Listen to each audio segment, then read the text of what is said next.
You've seen plug-in solar and you get the gist. A panel, little box, plug it in, free electricity. Simple, right? And there are things that no one really explains.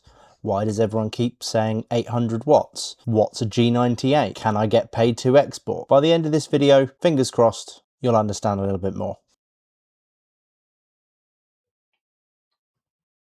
Let's start with a quick recap, because everything else in this video builds on it. In the last video, we covered how plug-in solar works, briefly. Sunlight hits the panel converts that to DC electricity, which your house can't use. So it has to go through something called a microinverter.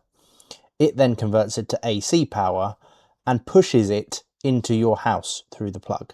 The inverter is the really clever bit. The panel's output is a flat direct current, but your sockets run on alternating current, the wave, with the current swapping direction, 50 times a second. The microinverter shapes that flat line into a wave and locks itself onto the grid's signal and timing. Your home uses that power first because it is being provided at a higher voltage than the grid. The grid is pushing it in 230 volts. The microinverter is pushing it out at 240 volts. You could just imagine almost a tug of war between this 240 and 230 volt system. One is pushing against the other, and the higher voltage will essentially win and push the grid out of their property. If you could imagine a set of scales, and that your house is one side of the scales and the solar is the other side of the scales, and your house is all of the things that you need to run your house, like your fridge, your Wi-Fi router, your Xbox that's on standby, all of those are drawing power. So let's imagine your house is using 300 watts and your solar is providing 300 watts. The scales become balanced and you are no longer drawing any electricity from the grid. If your house is using more than what the solar panels can provide, then you'll only pay the difference. So you turn on a kettle and the solar panels are providing 800 watts, then you won't pay for 800 watts of that usage. More importantly, however, is if you are using less than what the solar panels are providing. If there is an imbalance in the opposite direction, you will export power to the grid. Do you get paid to export? Short answer is no. In the UK, there's a thing called the Smart Export Guarantee, or SEG, and that only applies to MCS installed systems. Plug-in solar is not MCS installed. You've probably done it yourself, so it doesn't qualify. Octopus is the only other company that has a route, and that also requires building regs sign off for the install, which is again more paperwork you probably don't have. Every watt that you don't use yourself is effectively being given away to the grid for nothing.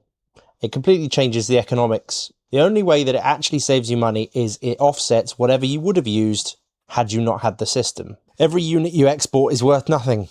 It helps the grid, sure, it flows to your neighbours' houses first, but they're still going to be paying full whack for it. Inverters in of themselves don't have any way to stop this happening.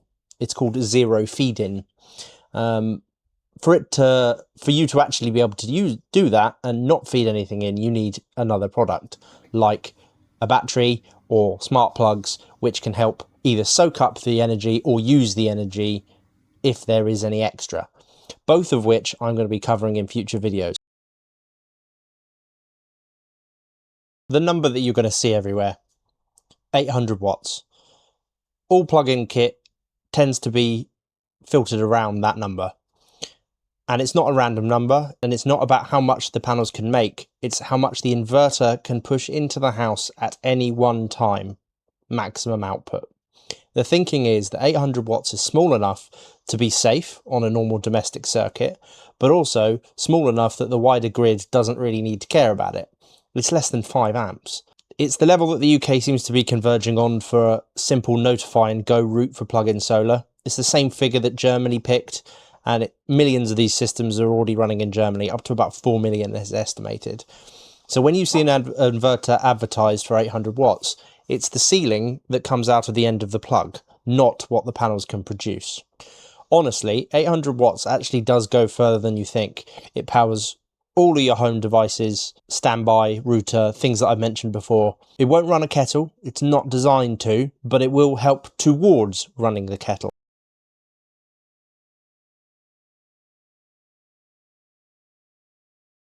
This next bit sounds a bit scary, but it really isn't.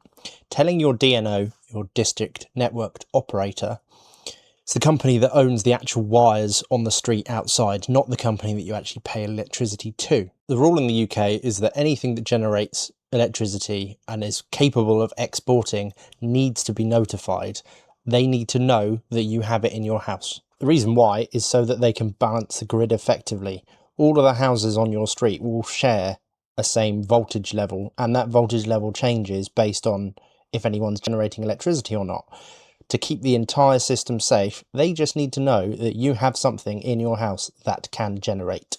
DNO notification system comes in two flavours. There's the G98 and the G99. I'm going to focus on the G98 right now because it's the one that will affect most people getting plug-in solar. G98 is for anyone generating or exporting to the grid up to 3.68 kilowatts. An 800 watt microinverter is well within 3.68 kilowatts. Even two microinverters, as the government has just decreed that we are allowed to have one generating set per ring main. So you could have a microinverter on one ring main downstairs and then a microinverter on your upstairs ring main, and that's totally fine. That's still well within the G98 limit. And the key word with G98 is notify, not apply, notify. You're not asking permission.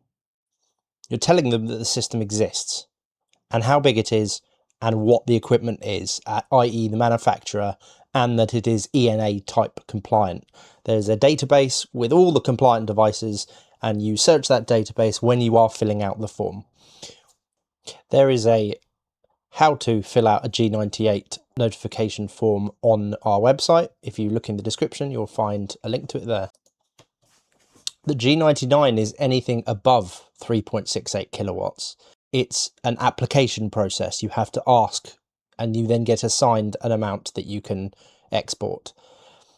The danger with plug-in solar and already having a solar system on your property is you might have a G98 and you roll into a G99 without having it approved. That's something you might want to take into account when looking into plug-in solar. In terms of safety, the government has just announced that you should go out and get professional advice if you are unsure. You need either an RCD or RCBO, a bidirectional RCD, installed in your consumer unit for the ring mains in question. It was unexpected that they said an RCD is sufficient because an RCD is vulnerable to DC leakage. But the likelihood is your house already has an RCD and already has some devices which could cause some DC leakage. Think high wattage appliances like washer, tumble dryers. The likelihood is you already have this, and they see the government wanted it to be lowest barrier for entry possible.